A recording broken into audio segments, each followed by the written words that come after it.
Today, we're going to make some delicious banana chocolate chip bars out of overripe bananas from my husband's work. I hope you'll stick around and enjoy this adventure in everyday cooking. Hello everyone, welcome to Adventures in Everyday Cooking. I'm Heather Neff and today we are going to go through ripe bananas. Not just ripe bananas, but overripe bananas. So last night my husband came home from work with this stack of bananas and said, oh, they were going to go bad at work, so I brought them home. So what's awesome about this is he does it all the time. And I have about 75 of these already in the freezer. So instead of mashing them up and putting them in the freezer for later this fall, I decided to go on Google and figure out a recipe that I thought might work for my family and they might enjoy it. And I found one. It's called banana chocolate chip bars. So without further ado, I'm gonna go ahead and get started. So these are such like really squishy overripe bananas. So the first thing we're gonna do is take a drink of coffee, because coffee is life, right? Right? Who's with me? All right, and it's morning. I'm not a morning person ever, but I decided that I was going to get up this morning and make these banana chocolate chip muffins. I actually wasn't even gonna record it, but then I'm like, shoot, why not? It's a good recipe, I think, and we'll find out together. Maybe it'll be a massive fail. We'll find out.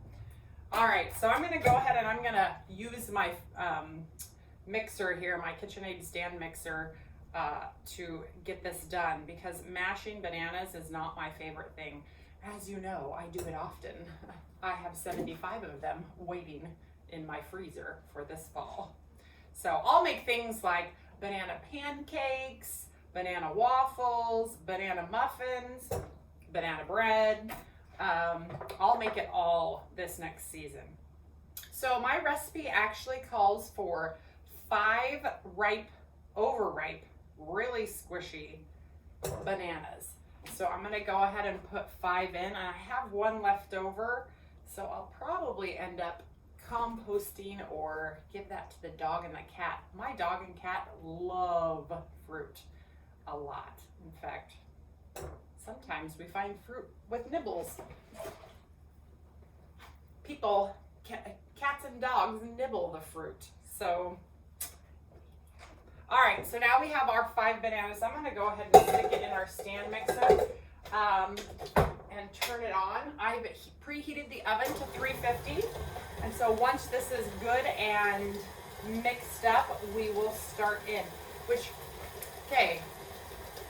fall season is coming, which means pumpkin spice season is coming too. So get ready, pumpkin spice everything. I'm the only one that really likes pumpkin in the house, so I really have to mask all of the pumpkin flavors in order to pass them off to my kids and my husband. But I have a few recipes that do just the thing. So, all right, so I'm just gonna make sure this is well mashed. All right, so we have a well mash, and now I'm going to add in all of my ingredients. So I have them pre-measured so that you don't have to sit and watch me measure. But I have 3/4 of a cup of, 3/4 of a cup of brown sugar. See, I need more coffee, obviously. So I'm gonna go ahead, and back here behind me is my sink. I actually have it full of warm water and soap so that I can just drop my ingredients or my tools right in, so then I can just wash them up and no one has to do my dishes later. Although, let's get real. Most of the time, I forget the sink of water. Oops. And someone else has to do the dishes, or I do, but whatever. All right, 1/4 of a cup of coconut oil, 1/4 of a cup of milk, so any milk will do, 1/2 and 1/2 if you have it, that would be amazing. All right, and then we're gonna go ahead and give that a mix, just to incorporate all of those things. And then I'm gonna add 1 teaspoon of cinnamon. These are our prep bowls. And I am going to go ahead and add my flour. Now I did grab a mix a scraper so I could scrape down the sides, because, you know, when you put dry ingredients in there, sometimes it gets a little squirrely. All right, now I'm gonna go ahead and add my flour. I'm using something called Cup for Cup, and I will show you the package. And it is a gluten-free flour. And this flour actually is made of brown rice flour, white rice flour, golden flaxseed, rice bran, and xanthan gum. So Cup for Cup means that you should be able to use it in your recipes. Cup for cup of regular. So we'll find out if this works or not. So I'm going to give that a little stir and watch it come together a little bit. All right, and then I have 1 teaspoon of baking soda and half of a teaspoon of salt. So I'm going to, before I put that in, I forgot the eggs. It asks for 2 large eggs, and I only have these medium. So the way that I get around this is that I will actually crack an egg and just use the yolk. Not the yolk, the whites. I will crack the egg and just use the whites. So let's put those eggs in now. Hopefully I didn't totally mess it up. So what happens when I try to bake before my whole cup of coffee? Because let's just get real here.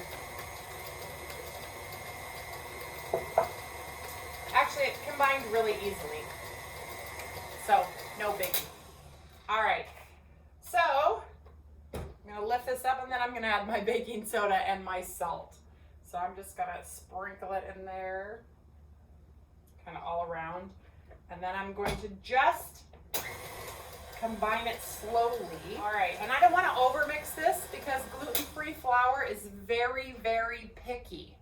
So if you are a gluten-free flour user, just know overmixing will make it into gum. Not a good thing. All right, so here I'm going to use the Pampered Chef pans to make the bars, mostly because I don't want to cut them later. It's Saturday. I wasn't expecting to do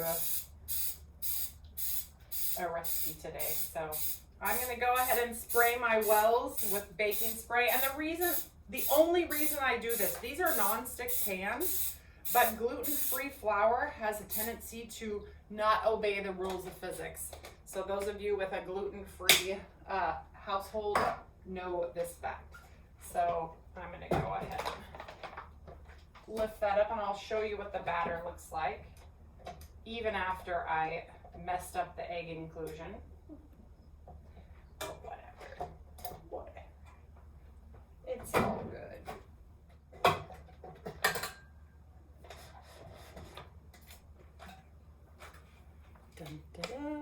Okay, let's see. Where's the camera?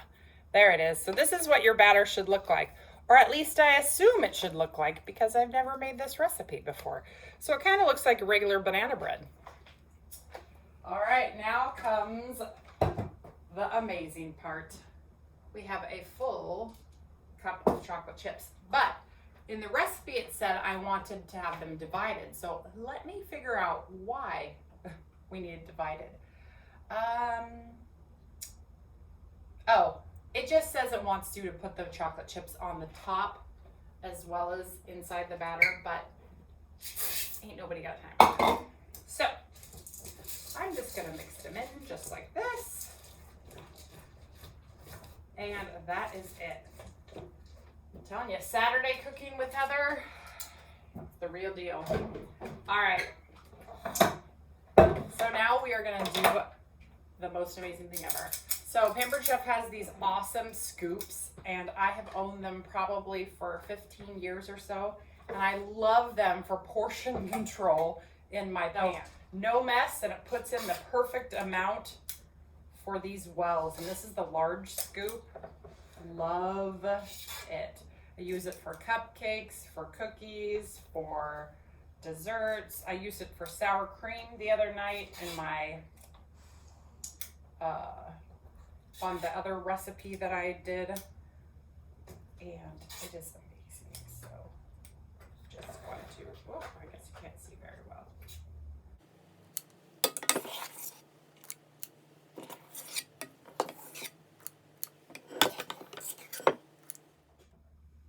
Once they're filled, we're gonna put these into the oven for 18 to 22 minutes, and just like that, they're done. So let's see what we think of them. I've already eaten some off camera because I had to make sure that they were good. But oh my goodness, this is going to be my go-to banana bread recipe. I don't know that I would call it a chocolate chip bar in any shape or form because it is very squishy, like a piece of banana bread, and it tastes just like banana bread. Put a little walnuts in this and this would be the most amazing banana bread ever. And it was so easy. I barely did any work. Probably took me 5 minutes to get it into the oven. And it is so great. It is so, let me cut a piece for you. It is so moist and delicious. Oh my goodness. Can you see the moist of that? It's so good. I would definitely, and I will make this again and again and again because probably at least once a month or so I get a handful of bananas from work, from my husband's work. So this may be just our newest thing, and the cup for cup worked perfectly. These have great flavor. They don't even taste like they're gluten-free. So if you're gluten-free, maybe this is a recipe you need to try out. Maybe not. So, all right, you guys. Well, that's it for today. I'm going to go have some more coffee. In fact, I don't even know where my coffee cup went. It's way over there. I'm going to go have some coffee and enjoy the rest of my morning. So I hope you enjoyed this adventure in everyday cooking, and I'll see you next time.